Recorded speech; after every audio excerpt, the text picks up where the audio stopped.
At Sunday dinner, my stepmom opened a glossy menu from our family diner, circled my name on the back page, and said, "Avery, you're not an owner.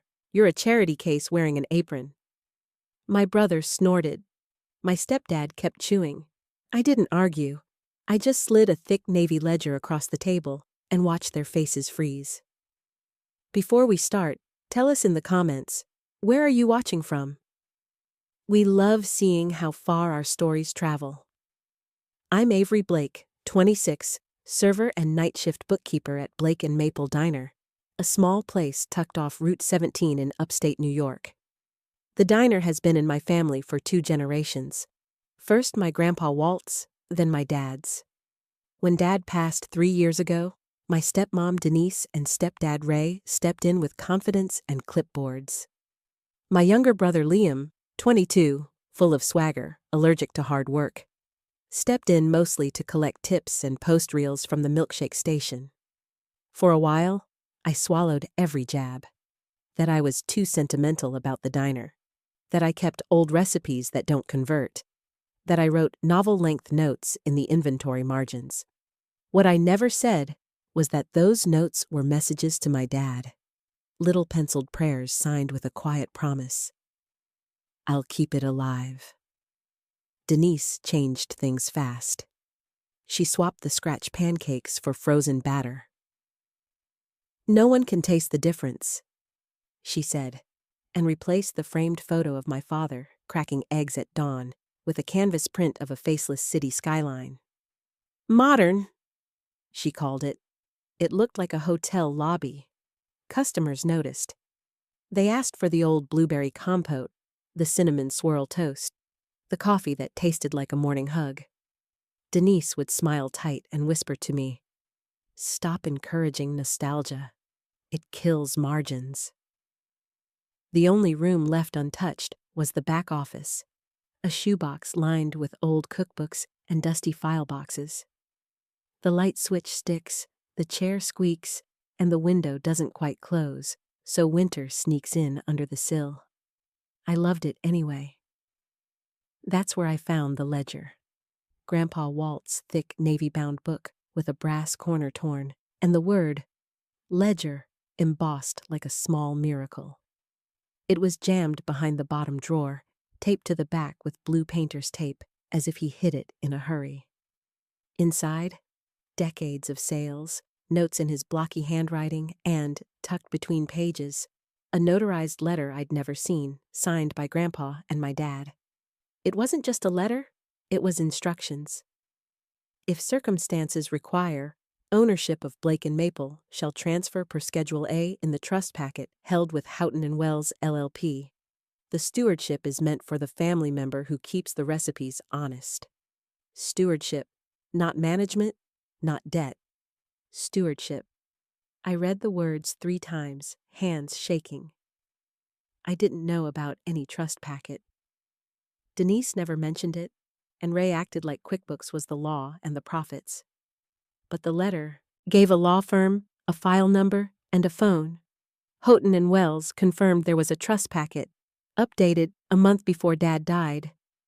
The Schedule A named a successor steward if the diner ever lost its founding character, an honest kitchen. Their words, not mine. The steward would have controlling say over menu, hiring, and capital decisions. The steward wasn't Denise, wasn't Ray, and definitely wasn't Liam. It was me. The lawyer, Ms. Hartley, explained the catch. I'd need to prove that the diner's founding character had been compromised. Recipes erased, sourcing downgraded, family legacy treated as brand garnish. The evidence? Invoices, recipes, sourcing changes, vendor emails, customer comments. I had all of it. I'd kept everything because grief made me meticulous. So I compiled a binder. Side-by-side recipes in my dad's handwriting versus the new laminated ones. Supplier receipts for frozen mixes. A timeline of when customer footfall started to dip. Screenshots of Denise telling me in texts to quit the church bake sale routines. Liam's brag post about, "We finally went cheap, profits up." And then, in the back sleeve, I placed the notarized letter and Ms. Hartley's summary. The binder fit perfectly into Grandpa's ledger sleeve, like it had been waiting. I could have gone straight to court, but I know my family. Denise performs control. Ray refuses to be surprised.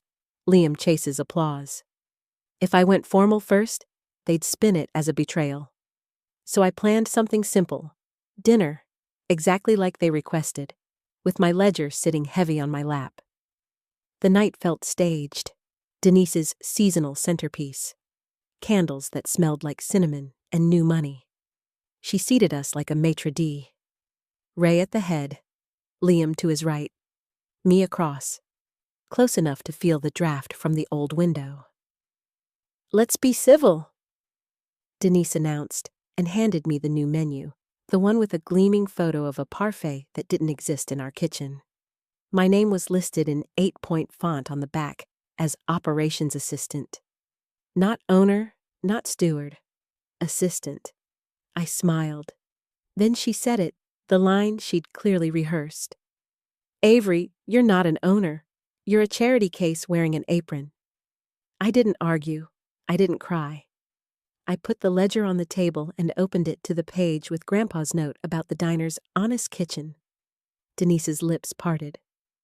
Ray paused mid-chew. Liam's smirk wobbled. "What is this?"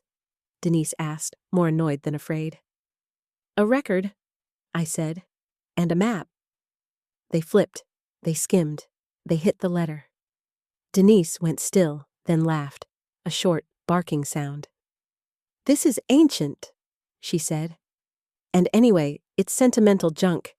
Nothing legal survives in a scribble book." "It does when it's duplicated in a trust file at Houghton and Wells," I said softly. Ray's chair scraped the floor. For a second, I saw something honest flash across his face. Panic. He knew the firm. Everyone local did. "You went to a lawyer?" he asked. "Grandpa and Dad went to a lawyer," I corrected. "I just finally read their handwriting." Liam leaned back. "You're not really going to, what, seize the diner from your own family? From people who turned scratch pancakes into powder and called it progress?" I said. "From whoever replaced my father's recipes with barcodes, if I have to." Denise tried the charm angle. "Avery, sweetie, no one is against tradition. We're simply modernizing." I slid a vendor invoice across the table. Frozen batter, imported syrup flavored, not maple. Then a survey customers filled out on their own. "Bring back Walt's blueberry compote. Miss the cinnamon toast. Coffee tastes thin." Denise pushed the papers away like they burned. "You'll ruin us," she whispered. "Or save what's left," I answered. Ray folded his hands over the ledger. "What do you want?" The question was a negotiation in disguise. I'd rehearsed the answer, but saying it out loud still felt like tearing off a bandage. Stewardship. Not a title. Control. We restore recipes. We renegotiate with vendors. We rebuild the Saturday breakfast crowd. I sign off on menu and sourcing. I choose who runs mornings. We put Grandpa's photo back by the pass. And if we say no? Denise's voice had gone flat. I tapped the ledger. Then the trust activates. We let a judge read Grandpa's letter and Ms. Hartley's memo. We let them read your emails about gutting the old brand. We follow the rules my family left me. Silence. From the kitchen, the oven ticked as it cooled. Somewhere in the dining room, the neon open sign hummed its lonely song. Liam tried to make it a joke. "So, what? You're the pancake police?" He glanced at Ray for backup. Ray didn't look up. "Give us the night," Ray said finally. "Let us digest." "No!" Denise snapped, a little too loud. "Absolutely not. You don't get to hijack our business." "Your business?" The words snagged in my throat. "You married into our grief and turned it into a spreadsheet." Her eyes flashed. "You have always been ungrateful." "Maybe," I said. Or maybe I'm finally grateful to the two men who thought far enough ahead to put a lock on the door you can't pick. I stood, closed the ledger, and took it with me. At the threshold, I paused. "We open at 6, I said. "I'll be there at 5. If you want to talk stewardship, come early. If you want to fight, bring your lawyer." I walked out into the parking lot, the winter air clean as a new page. For the first time since Dad died, the diner didn't feel like a mausoleum of what we'd lost. It felt like a place again, one you could smell and hold and save. When I got home, I put the ledger on the counter and made coffee the way Grandpa taught me. Cold water, fresh grind, patient pour. My phone buzzed 3 times in a row. Liam, then Denise, then an unknown number I recognized as Ms. Hartley's office. I let all 3 go to voicemail. The last thing I heard before sleep took me was the soft click of the front door as the heat settled and the house agreed to keep my secrets until morning. In the gray before dawn, I woke with a sentence resting in my chest like a steady hand. You keep the recipes honest. That was the job. And I was done being an assistant. At 4:52 a.m., I parked behind the diner and saw a single light burning in the back office. For a breath, I thought it was Dad, his shape at the old desk, his thermos steaming, the radio low. But it was Ray, sleeves rolled, a legal pad in front of him, and the door half open like a peace flag. He looked tired enough to be honest. "You came early," I said. He nodded. "Couldn't sleep." "Is Denise coming?" His mouth pressed into a line. "She'll be here later." I set the ledger on the desk. Without a word, Ray turned it so it faced him, like he needed the weight. "I won't pretend I like being blindsided," he said. "But I knew Walt and your dad. If a paper like this exists, they meant it." "Then let's honor it." Ray gestured at the legal pad. "I drafted 2 paths. One where we fight, one where we don't." He slid the second page forward. "If we don't fight, you become steward effective immediately. You approve menu, hiring, and vendors. I handle maintenance and payroll. Denise moves to events in front of house branding. Liam..." He paused. "Liam works the register and learns to show up sober." "Does Denise agree?" "She will," he said, "or she'll step back." I breathed, slow. The plan wasn't perfect, but it was a bridge. "And if we fight?" I asked. Ray tapped the first page. "It gets ugly. Costs money we don't have.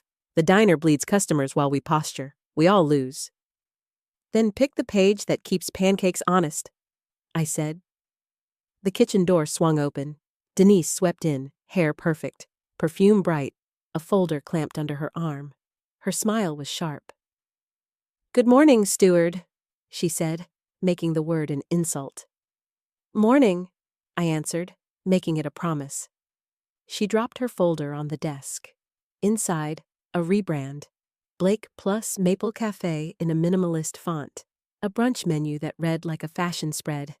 A note about replacing drip coffee with third-wave pour-overs served in beakers. No mention of Walt's blueberry compote, or the way regulars call pancakes flapjacks with a wink.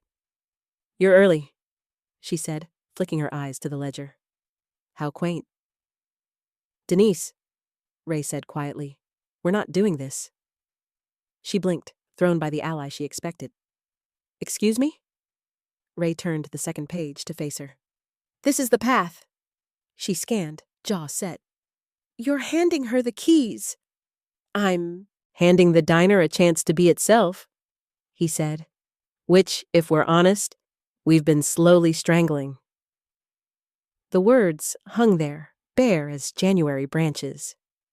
Denise looked past him at me. "You think the world wants your father's sticky notes and heartstrings? Times changed, Avery. People want brands."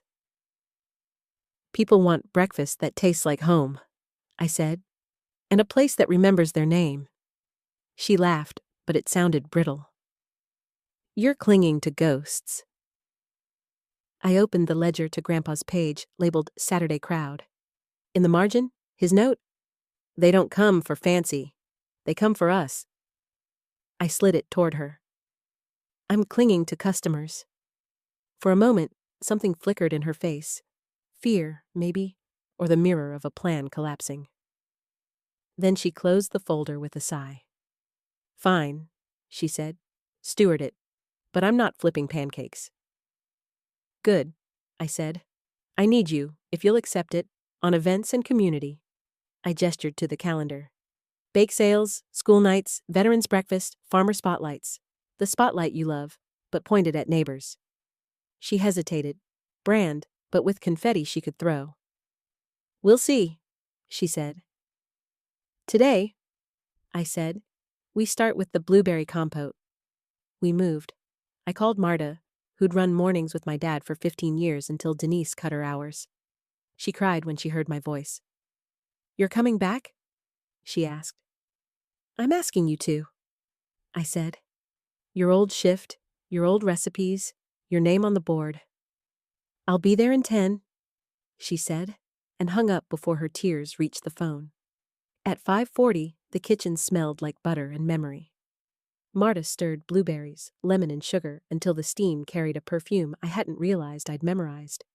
I rewrote a fresh menu insert on thick paper: Walt's blueberry flapjacks, cinnamon swirl toast, diner coffee, no beakers, no notes of citrus, just hot and strong.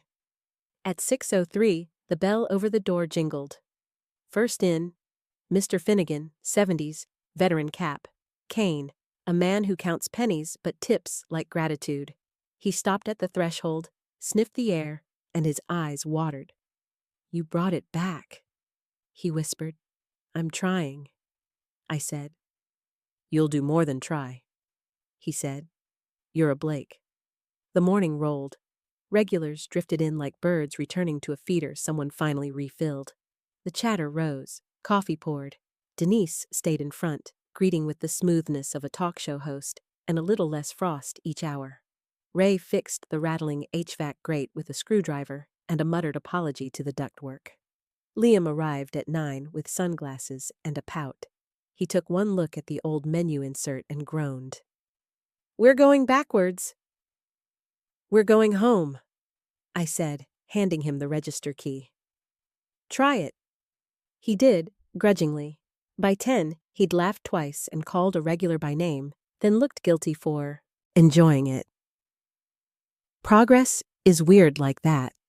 At noon, Miss Hartley stopped by in a smart winter coat, ordered flapjacks, gave me a quiet thumbs up, and left a business card with a handwritten note. "Keep your records. You're doing fine." It felt like a benediction. But the day wasn't without a test. At 1:15, a couple in shiny boots and expensive disappointment strutted in, asking for the brunch flight we saw on Instagram. Denise stiffened, then glanced at me. I met her eyes. "We don't do flights," I said gently. "But we do Walt's breakfast. Flapjacks, eggs, bacon, cinnamon toast, coffee that won't leave you cold. If you're hungry for something real, we'll make you feel human again."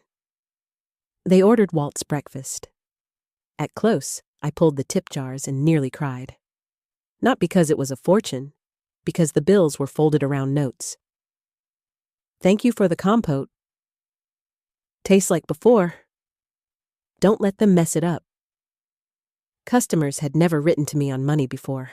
It felt like the town was voting with gratitude. In the office, I opened the ledger and added a page. January. Stewardship begins. Under it, I wrote, "First day, compote returned." Regulars smiled, HVAC hiccups gone. Denise spoke to Mrs. Tran about a Lunar New Year pancake special. Liam remembered Mr. Finnegan's order without looking. Ray fixed 2 chairs and the back door latch.